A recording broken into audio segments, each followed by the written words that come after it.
Assalamualaikum warahmatullahi wabarakatuh. Salam guru penggerak. Perkenalkan, nama saya Agustina, calon guru penggerak angkatan 9, SD Negeri 053970 Perdamaian, Kabupaten Langkat, Sumatera Utara. Izinkan saya kali ini untuk memaparkan mengenai demonstrasi kontekstual visi guru penggerak modul 1.3. Untuk merumuskan visi guru penggerak dapat dilakukan dengan paradigma inquiry apresiatif. Apakah paradigma inquiry apresiatif itu?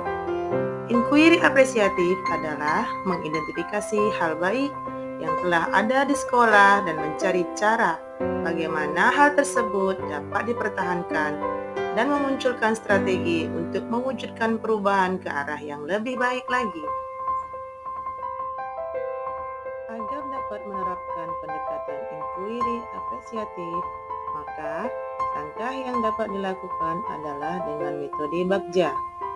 Bagja terdiri dari B. Buat pertanyaan utama, A. Ambil pelajaran, G. Gali mimpi, J. Jabarkan rencana, dan A. Atur eksekusi. Buat pertanyaan utama berisi pertanyaan-pertanyaan untuk menentukan arah penelusuran. Ambil pelajaran dimaksudkan untuk memandu bagaimana pengalaman positif dari individu, kelompok, atau komunitas lain yang akan dijadikan pelajaran. Gali mimpi berupa narasi keadaan ideal jika prakarsa perubahan telah terwujud. Jabarkan rencana dapat mengidentifikasi tindakan-tindakan yang akan dilakukan, dan atur eksekusi yang dapat membantu transformasi rencana menjadi nyata. Berikut ini, visi guru penggerak yang saya buat adalah terwujudnya generasi unggul dan peduli lingkungan sesuai dengan profil pelajar Pancasila. Untuk mewujudkan visi saya tersebut, maka saya membuat suatu prakarsa perubahan, yaitu mewujudkan kesadaran peserta didik terhadap minat literasi sesuai dengan profil pelajar Pancasila. Adapun tahapan Bagja yang saya buat adalah sebagai berikut. Yang pertama, membuat pertanyaan utama. Pertanyaannya adalah, yang pertama, mengapa kita perlu mewujudkan kesadaran peserta didik terhadap minat literasi? Dan yang kedua, bagaimana mewujudkan kesadaran peserta didik dalam minat literasi? Tindakannya antara lain adalah membuat diskusi dengan kepala sekolah, rekan sejawat, murid-murid, tentang manfaat dari literasi. Yang kedua, ambil pelajaran. Pertanyaannya, yang pertama, apa saja buku bacaan yang disukai murid selama ini? Yang kedua, bagaimana suasana lingkungan yang nyaman untuk kegiatan literasi di sekolah? Yang ketiga, upaya apa saja yang harus dilakukan untuk melaksanakan kegiatan literasi? Dan yang keempat, bagaimana pengadaan buku pada saat kegiatan literasi? Adapun tindakannya yaitu yang pertama, menggali cita-cita dan harapan murid melalui tanya jawab atau diskusi. Yang kedua, mendiskusikan dengan murid bacaan yang disukainya dan suasana bagaimana yang diinginkannya saat kegiatan literasi berlangsung. Yang ketiga, mencari tahu siapa saja guru yang sudah pernah mengikuti kegiatan workshop literasi. Dan yang keempat, mempersiapkan buku bacaan dari perpustakaan.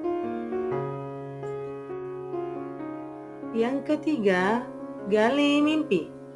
Pertanyaannya adalah, bagaimana perasaan saya murid-murid, rekan guru, kepala sekolah, dan warga sekolah lainnya ketika kegiatan literasi sedang berlangsung.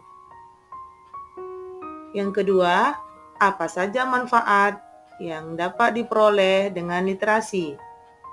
Adapun tindakannya yaitu yang pertama, menanyakan pendapat dan harapan serta perasaan murid-murid, rekan guru, serta komunitas sekolah lainnya terhadap kegiatan literasi ini. Yang kedua, membuat daftar manfaat dari kegiatan literasi ini. Yang keempat, yaitu jabarkan rencana. Pertanyaannya adalah, yang pertama, apa langkah-langkah untuk menyiapkan kegiatan literasi ini? Yang kedua, apa tindakan-tindakan yang bisa mendukung kesadaran murid akan literasi? Dan yang ketiga, apa langkah pertama yang bisa kita lakukan? Kemudian tindakannya adalah yang pertama, pemetaan siswa antara siswa yang kurang, sedang, ataupun lancar dalam hal membaca. Yang kedua, menyusun aturan yang boleh dan tidak boleh dilakukan saat kegiatan literasi. Yang ketiga, menyusun rencana untuk menciptakan suasana yang tenang dan nyaman untuk kegiatan literasi. Dan yang terakhir yaitu atur eksekusi. Adapun pertanyaannya adalah, yang pertama, siapa saja yang akan terlibat dalam mewujudkan rencana ini dan berperan sebagai apa saja? Yang kedua, kapan kegiatan ini akan dilaksanakan? Dan yang ketiga, siapa yang bisa mengarahkan dan memantau kegiatan ini? Adapun daftar tindakannya yaitu yang pertama, mengajak murid-murid, rekan guru, kepala sekolah, dan semua warga sekolah yang memiliki keinginan yang sama, yaitu untuk menumbuhkan kesadaran peserta didik terhadap minat kegiatan literasi. Yang kedua yaitu saling mengingatkan dan memotivasi murid agar senang melakukan kegiatan literasi. Dan yang ketiga yaitu menyediakan tempat yang nyaman dan tenang untuk kegiatan literasi. Demikian rancangan tindakan perubahan berdasarkan tahapan Bagja. Semoga dapat membawa perubahan ke arah yang lebih baik dengan berpihak pada murid. Wassalamualaikum warahmatullahi wabarakatuh. Terima kasih.